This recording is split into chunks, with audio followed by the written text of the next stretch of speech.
Halo semuanya, PTTH Dunia 1000 Besar episode 102 sudah rilis nih. Tanpa banyak basa-basi, yuk langsung saja kita lanjutkan kisah serunya.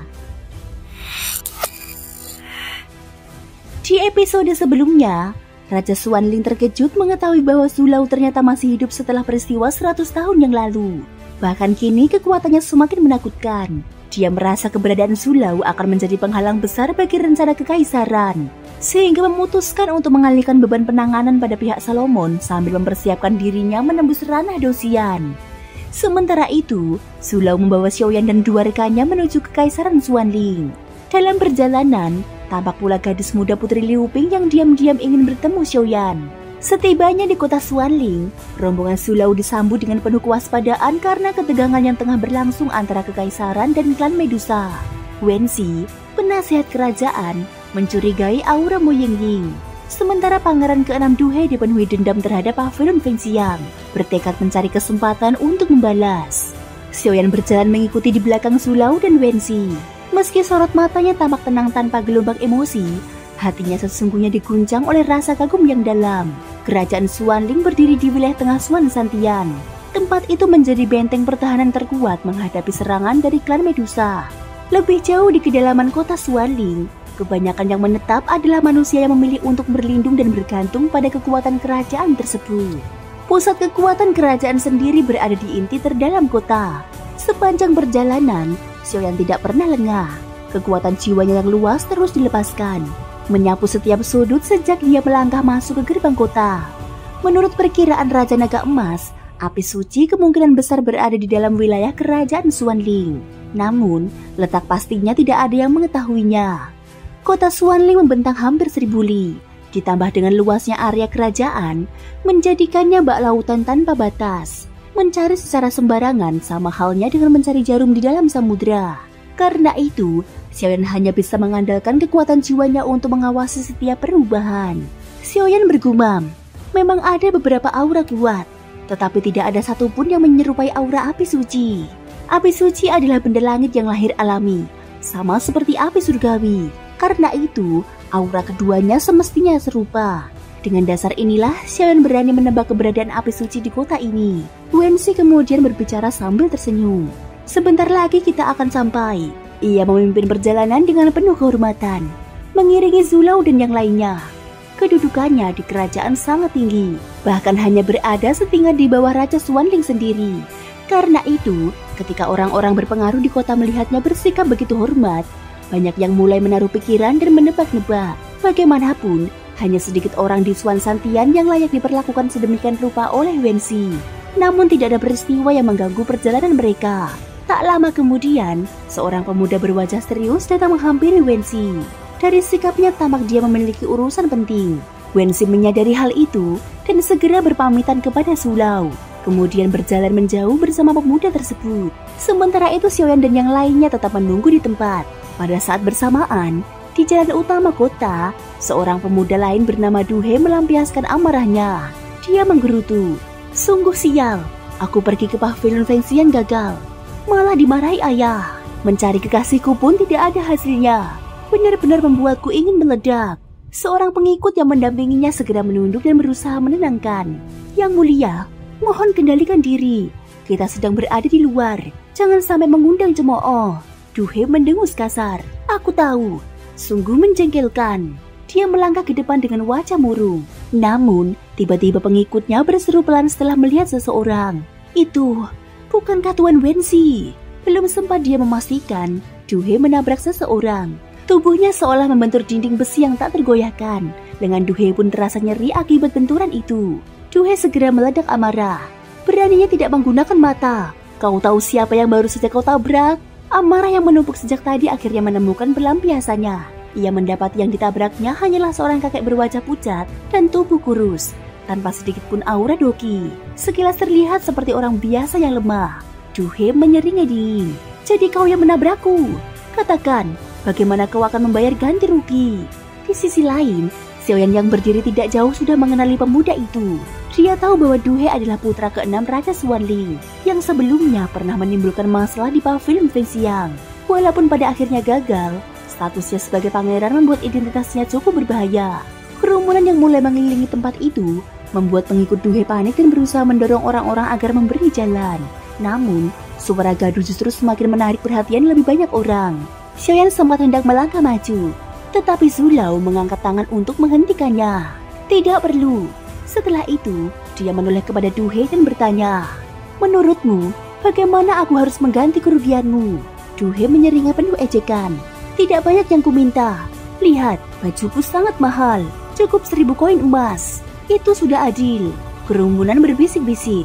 Sebagian berkomentar, "Ini jelas perampokan terang-terangan." Ada pula yang berdesis, "Bukankah itu pangeran ke-6 Duhe?" Yang lain menambahkan, "Benar, hanya dia yang berani berbuat sewenang-wenang di kota ini." Beberapa orang yang lebih berani bahkan mencemooh, "Hanya 1000 koin emas untuk baju lusuh itu. Paling-paling nilainya 1 koin pun tidak pantas."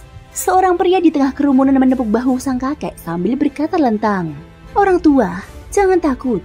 Dia hanya seorang bocah manja yang gemar menindas. Jangan pedulikan ocehannya." Namun Duhe semakin murka. Dia berteriak, 1000 koin emas, tidak kurang 1 pun. Jika tidak, aku akan menyeretmu langsung ke istana kerajaan. Saat matanya kembali menatap sosok kakek yang ditabraknya, Duhe tiba-tiba merasa aneh. Dari dalam jiwanya muncul rasa asing sekaligus akrab, seolah ia pernah melihat wajah itu sebelumnya. Tetapi bagaimanapun dia mencoba mengingat, dia tidak bisa menemukan jawabannya.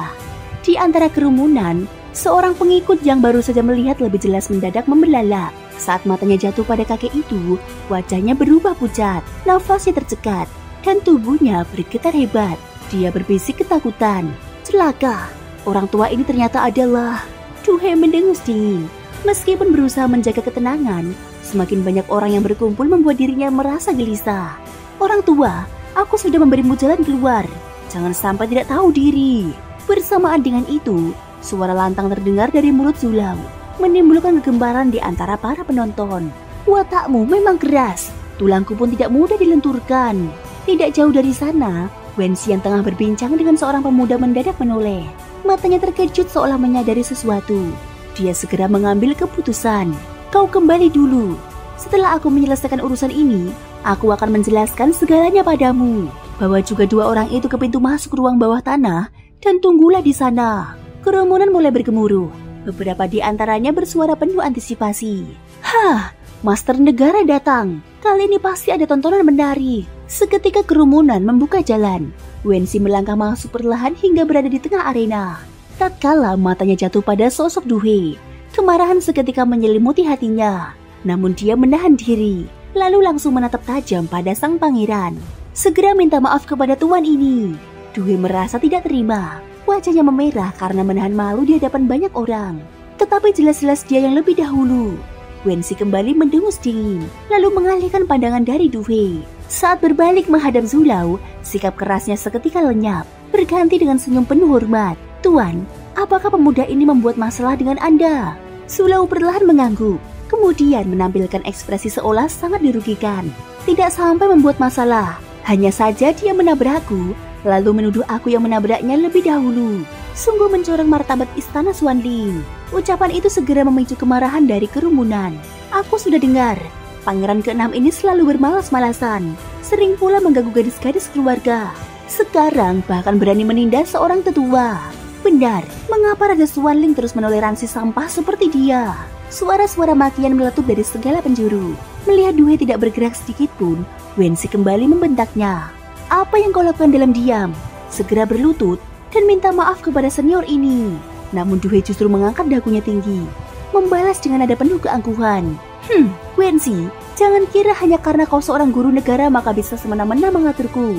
Aku tidak akan menuruti perintahmu." Wenxi mendengus dingin, lalu mengambil keputusan tegas. Tubuhnya melesat dengan kecepatan laksana hantu, dan dalam sekejap dia telah berada di belakang Duhe. Dengan gerakan ringan namun menghantam keras, dia menendang pergelangan kaki sang pangeran. Terdengar jeritan nyaring, tubuh Duhe terhuyung dan jatuh berlutut di tanah dengan wajah penuh rasa sakit. Seorang junior hanya perlu diberi sedikit pelajaran. Zulau mengangguk kecil, lalu berbalik meninggalkan tempat itu bersama Xiaoyan dan yang lain. Xiaoyan dalam hati diam-diam mengagumi tindakan Zulau. Mereka paham, Pangeran ke-6 inilah yang sebelumnya mencoba membuat keributan di Pavilion Fengxiang. Kini, di tanah kekuasaan istananya sendiri, dia dipermalukan oleh tangan orang-orangnya sendiri. Rasanya sungguh memuaskan. Sebelum pergi, Wensi masih menyisakan satu peringatan dingin yang menusuk hati Duhe. Duhe, ingat baik-baik. Mulai hari ini engkau tidak memiliki hak untuk mengincar apapun yang bukan milikmu. Ucapan itu bagai palu godam menghantam hati Duhe. Dia tahu, sekali Wensi mengucapkannya, maka seluruh istana Xuanling akan menutup pintu untuknya. Kerumunan pun perlahan bubar, menyisakan Duhe yang terdiam dengan wajah putus asa. Mengapa? Mengapa harus begini? Dengan suara serak, dia bergumam. Sebelum menatap ke langit dengan sorot mata penuh keputusasaan, dia sadar dengan kehilangan dukungan istana, dirinya hanyalah pangeran tanpa makna. Seorang pengikut setianya melangkah mendekat, lalu berbisik hati-hati. Yang mulia, mari kita pergi. Urusan ini harus dipikirkan matang-matang. Duhe mengatupkan rahangnya, kemudian berbalik meninggalkan tempat itu. Di sisi lain, Wensi menoleh kepada Sulau dan yang lainnya, memberi senyum penuh permohonan maaf. Beberapa tetua, mohon maaf atas kejadian memalukan ini. Pangeran itu memang tidak pantas. Biarlah menjadi sampah yang dibuang. Sulau menjawab dengan nada ringan. Tidak masalah, mari kita fokus pada urusan yang lebih penting. Mereka berlima kemudian berjalan menuju bagian terdalam kota Xuanling. Di tengah perjalanan, Sulau tiba-tiba teringat sesuatu. Benar, aku dengar beberapa bulan lagi akan diadakan sebuah pelelangan besar di kota ini. Wensi tersenyum tipis, lalu mengangguk. Betul, jika Tuan berkenan hadir, tentu akan menemukan banyak barang berharga dan langka. Sulau menghela nafas panjang, kemudian menatap Xiaoyan dan yang lain. Kalau begitu, sudah pasti aku akan datang. Selain itu, biarlah anak-anak ini juga ikut melihat dunia. Xiaoyan yang mendengarnya pun merasa darahnya bergejolak. Jika bahkan Sulau tertarik dengan pelelangan tersebut, maka barang-barang yang akan dipamerkan pastilah sangat luar biasa. Sulau lalu berkata, masih ada lebih dari sebulan sebelum pelelangan itu. Gunakan waktu ini dengan baik untuk berendam di kolam Kaisar Xuanling. Wensi mengangguk setuju, lalu memimpin mereka menuju sebuah kawasan dengan penjagaan ketat. Puluhan pasukan elit berdiri berjaga di sekeliling, dan di kejauhan tampak sebuah papan besar dengan ukiran huruf-huruf megah yang menjulang tinggi. Xiaoyan dan yang lainnya berdiri di bawah tangga. Setelah menapaki beberapa anak tangga, mereka akhirnya tiba di pintu masuk sebuah aula megah. Ketika mendongak, pandangan Xiaoyan tertuju pada bangunan raksasa yang menjulang. Pada dinding besar aula itu, dua huruf kuno perlahan terpampang jelas, memancarkan aura yang berat. Mu Feng menatap dengan mata membelalak. Suaranya tidak mampu menutupi keterkejutannya. Istana bawah tanah. Xiaoyan pun tertegun. Begitu huruf itu tertangkap matanya, pupilnya mengecil tajam. Dia teringat ucapan Raja Naga Emas. Dulu, pertemuan terakhir dengan Yanxi terjadi di tempat ini. Istana bawah tanah. Yanxi bukanlah sosok biasa, melainkan wujud dari api suci itu sendiri. Tidak heran dia terkejut sampai sedemikian rupa.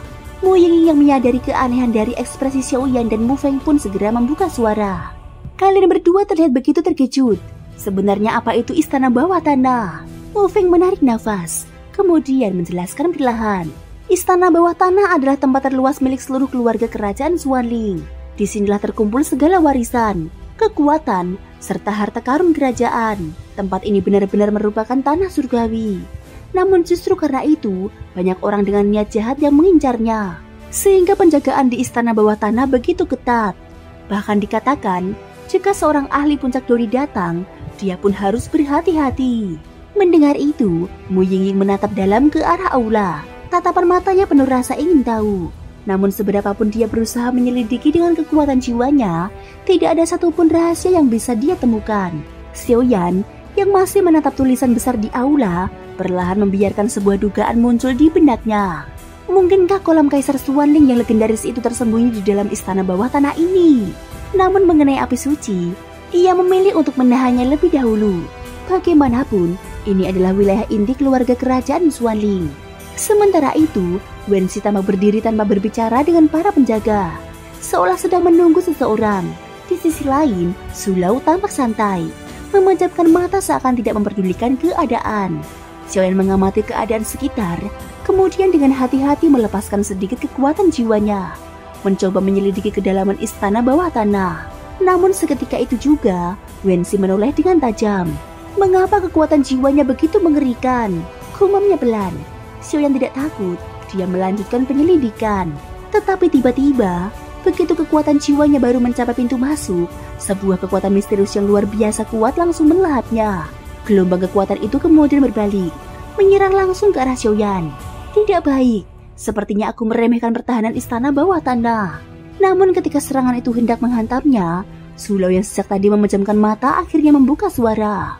Pergi. Hanya dengan satu kata, kekuatan tak terlihat itu tercerai-berai.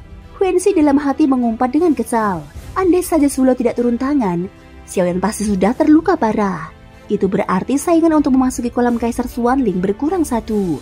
Xiaoyan menoleh dengan rasa hormat kepada Zulau. Dia segera menarik kembali kekuatan jiwanya, namun dalam hati bergumam pelan. Aneh, mengapa aku tidak merasakan jejak api sedikit pun di sini? Jika api suci benar-benar ada, seharusnya suhu di sekitarnya pasti amat panas. Sebelum dia sempat merenung lebih jauh, Wensi dengan cepat mengalihkan perhatian semua orang. Akhirnya mereka datang.